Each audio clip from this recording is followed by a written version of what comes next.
Hello everyone, स्वागत है आपका मेरे YouTube channel the version of news study में। प्लीज़ आप मेरे चैनल को सब्सक्राइब कर दीजिएगा। तो आज मैं आपके लिए लेके आई हूँ directorate of education university of Delhi की क्लास 8 की वर्कशीट 37। ये साइंस के बच्चों की वर्कशीट है। 26 फरवरी 2021 की वर्कशीट है। Student name and teacher name आप डाल दीजिएगा। तो आज का टॉपिक है इस वर्कशीट का फोर्स एंड प्रेशर चैप्टर के हम बारे में पढ़ेंगे।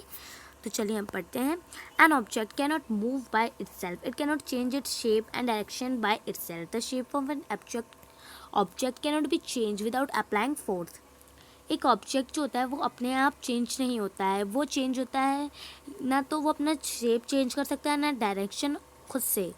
पर जो the shape of an object can not be change, उस पर जब तक फोर्स अप्लाई नहीं किया जाएगा तब तक वो जो होता है ऑब्जेक्ट वो अपना शेप चेंज नहीं कर पाएगा। टाइप ऑफ फोर्स की दो टाइप होते हैं, कॉन्टैक्ट फोर्स और non contact force. Contact force between in direct contact with each other. जो फोर्स लगता है दो ऑब्जेक्ट्स में डायरेक्ट कॉन्टैक्ट होके एक दूसरे से, उसे कहते जैसे कि मस्कुलर फोर्स और फ्रिक्शनल फोर्स। अब इसके भी दो टाइप होते हैं कॉन्टैक्ट फोर्स के। Muscular force, the force resulting due to the action of muscles is known as muscular force. मतलब जिस फोर्स में जो एक्शन होए वो मसल्स के द्वारा, मतलब मसल से होए, तो जो एक्शन होए वो मसल से होए तो वो मस्कुलर फोर्स कहलाता है। Can you fill can you lift a bucket of water without holding it? Can you push or lift a book lying on a table without touching it? अब क्या अगर तुमने एक बाल्टी उठाई, क्या तुम उससे विदाउट मतलब बिना उठा सकते हो? क्या तुमने एक बुक ली, उसे रख दी, उसके बाद क्या तुम उसे मतलब बिना टच करे उसे रख सकते हो? तो ऐसा कहा गया। तो ये जो होता है मस्कुलर फोर्स और ग्रेविटेशनल फोर्स होता है। ओके, मतलब तुमने एक बकेट उठाई, उसे विदाउट पकड़ के तो नहीं उठाई, उसे पकड़ के उठाई। अब तुमने एक बुक रखी, lift a book lying on a table, क्या without touching it? It is the muscles that enable us to perform all activity involving involving involving movement और बैंडिंग इन अवर बॉडी। जो मसल्स होती है वो perform करती है सारी activity जो हमारे मूवमेंट और बैंडिंग जो हमारी बॉडी होती है उसमें। Animal like bullock, horse, donkey and camel also use muscular force to carry out the different task for us. Animal और बुलॉक और हॉर्स, डंकी जैसे जितने भी ये एनिमल्स होते हैं, कैमल वगैरह, ये जो है ना अपना मस्कुलर फोर्स यूज़ करते हैं टास्क अपनाने के लिए।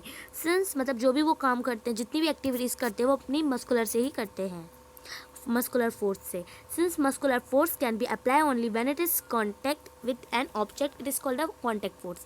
मतलब कि जो मस्कुलर फोर्स होता है जब वो अप्लाई होता है तो फिर वो जो होता है वो कांटेक्ट में आता है ऑब्जेक्ट के, और यही होता है कांटेक्ट फोर्स। इजी है कि जो फोर्स होता है बिटवीन दो ऑब्जेक्टों के बीच में डायरेक्ट कांटेक्ट होता है एक दूसरे से, उसे कहते हैं जैसे मस्कुलर फोर्स।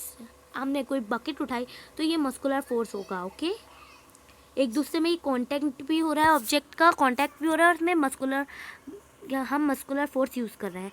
अब देखिए हम पढ़ते हैं फ्रिक्शनल फोर्स के बारे में। फ्रिक्शनल फोर्स क्या होता है? In our day-to-day life, we experience that a ball rolling along the ground gradually slow down and finally come to rest. हमने अपनी डे टू डे लाइफ में देखा है, हमने एक्सपीरियंस करा है कि जब एक बॉल घूमती है ग्राउंड पे तो वो बहुत ही धीमे होती है, फिर वो रेस्ट करने लगती है। जैसे वो घूमते घूमते एकदम स्लो डाउन हो जाती है और फिर वो एकदम रुक जाती है, स्टॉप हो जाती है, रेस्ट करती है। Boat come to rest if we stop rowing it. अगर हम बोट को अगर हम मतलब जैसे हम बोट को आगे बढ़ाते हैं तो अगर हम उसे वो ना करें तो वो रुक जाएगी। अ कार और scooter stop once its engine is switch off. जो कार और स्कूटर होता है वो स्टॉप हो जाएगा जब इसका इंजन स्विच ऑफ होगा। In all this no force appear to be acting on the objects. इन सब में ही फोर्स अपीयर नहीं हुआ है ऑब्जेक्ट्स पे। The force responsible for changing the state of motion in all this example is the force of friction. Force जो होता है उसका वो रिस्पॉन्सिबल होता है स्टेट ऑफ मोशन इन सब एग्जाम्पल की चेंज करने के लिए, यही होता है force of friction. The force of friction always act on all the moving object and its direction is always opposite to the direction of motion. मतलब कि क्या होता है, जिन फोर्स की इट्स मतलब कि फोर्स ऑफ फ्रिक्शन वो होता है जिसमें एक्ट जो होता है मूविंग ऑब्जेक्ट करते हैं वो करते हैं इट्स डायरेक्शन, और हमेशा ये opposite to the direction of motion होता है। It is also an example of contact force. This force arises due to contact between surfaces. इसमें जो होता है सरफेसेस में कॉन्टैक्ट होता है फोर्स ऑफ फ्रिक्शन में। ओके, तो चलिए अब हम इसके क्वेश्चन आंसर करते हैं। आई होप आपको ये वर्कशीट समझ आ गई होगी। तो पहले का, find the type of forces acting in the flow situation.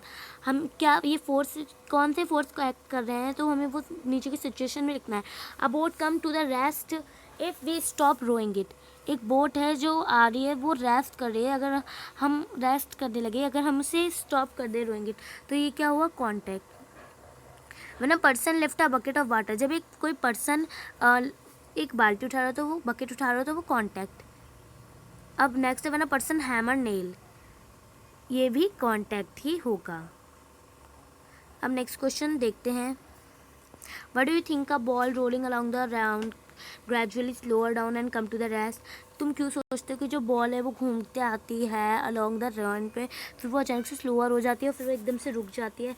तो ये क्या होता है, ये होता है, ये क्यों होता है, ये होता है बिकॉज